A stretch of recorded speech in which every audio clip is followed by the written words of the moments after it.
سلام علیکم دوستای عزیز. به چینل نت پلاس در یوتیوب خوش آمدید.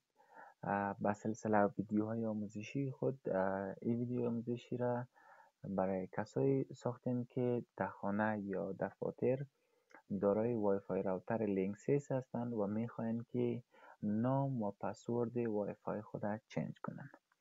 خب قبل از این طرف کانفیگریشن بریم. ما براتون یک عکس از لینکسس براتون نمایش میتونم. این یک عکس از لینکسس وای فای راوتر است. البته لینکسس وای فای راوتر دارای شکل‌ها و مدل‌های متفاوت است که در اینجا شما میبینین. WRT 1900 ACS است، WRT 3200 ACM است.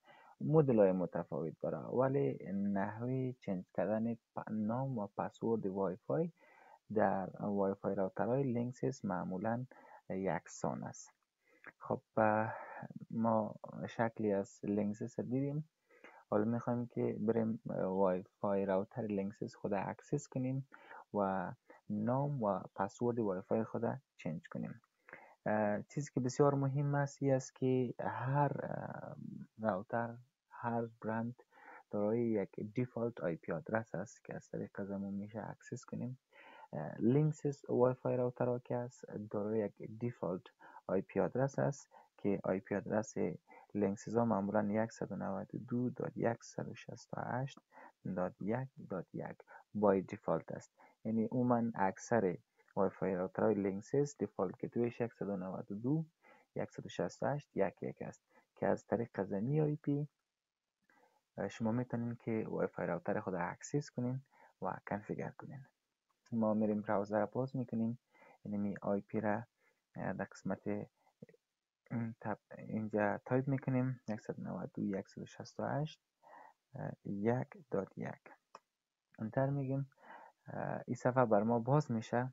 ما به خاطر که بتونیم داخل راوتر خود شیم لینک کلیک میکنیم، برتان این صفحه باز میشه.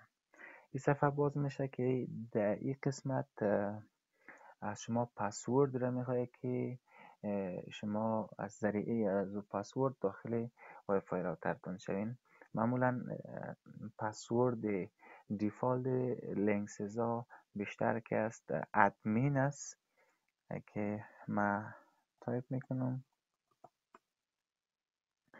پسورد که تایپ کردین لاگین میشین و این یک محیط لینکسس وای فای راوتر است.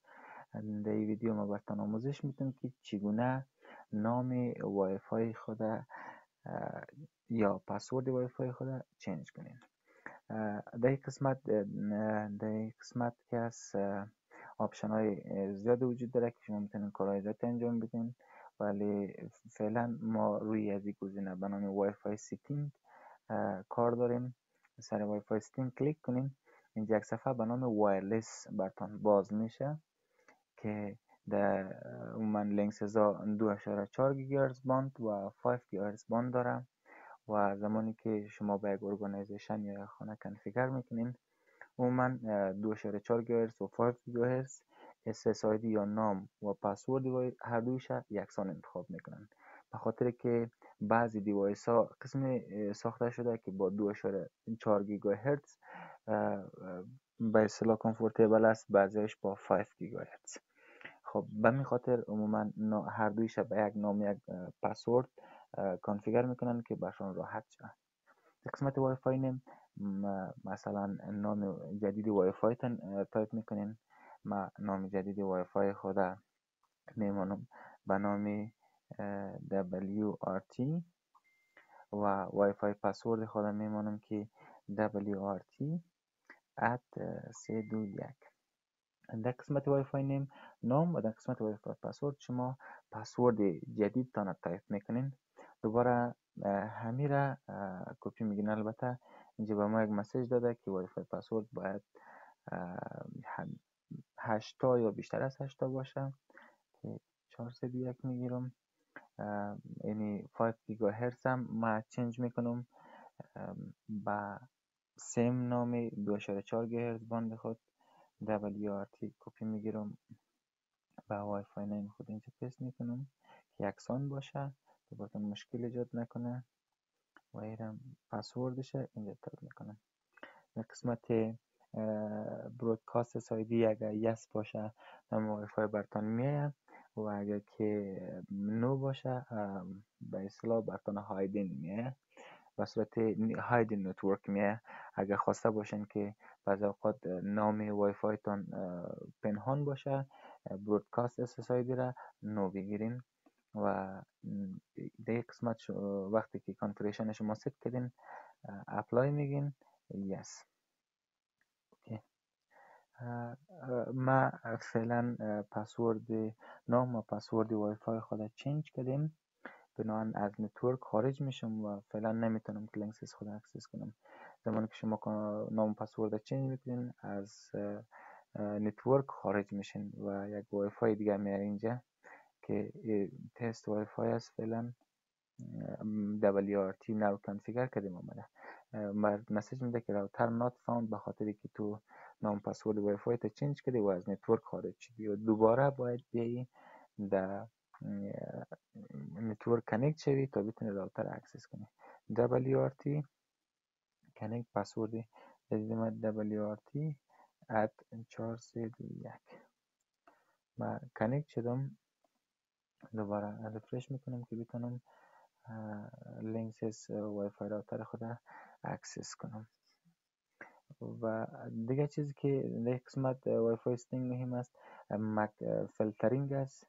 مک فیلترینگ اگر شما مک فیلترینگ در قسمت آپشنش فعال کنین، دو آپشن دیگه براتون ایجاد میشه، یکی دینای اکسس است و دیگه آلو اکسس است. آپشن اولی چی کار میکنه؟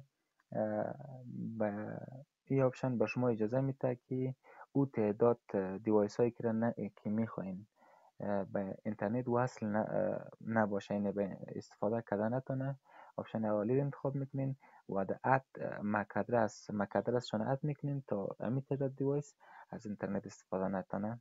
آپشن دومی قسمی است که اگر آپشن دومی شما فعال کنین در حقیقت به او تعداد دیوایس ها اجازه میتین که از اینترنت استفاده کنن که شما مک ادرس شو اد کنین. این آپشن رو فعال میکنین، در قسمت اد مک ادرس مین مک ادرس ها رو اد میکنین.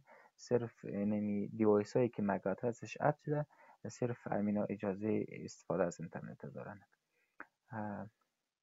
و یک آپشن دیگه view devices connected to your network، دیوایس هایی رو نشان میده یا کلاینت هایی رو نشان میده یا کسایی رو نشان میده که فعلا به وای فای تان وصل است. در کلیک میکنین فعلا یک پی سی کنکت است به نام منیر و کسای دیگه هم که کنکت شوه در قسمت براتون نشان میده. در قسمت دیوایس لیست که کلیک کنین تعداد یوزرهایی که فعلا در نتورک شما وصل است را براتون نشان میده. بازم تشکر از دیدن ویدیو. برای دیدن ویدیوهای بیشتر چینل ما را لایک و سابسکرایب نمایید.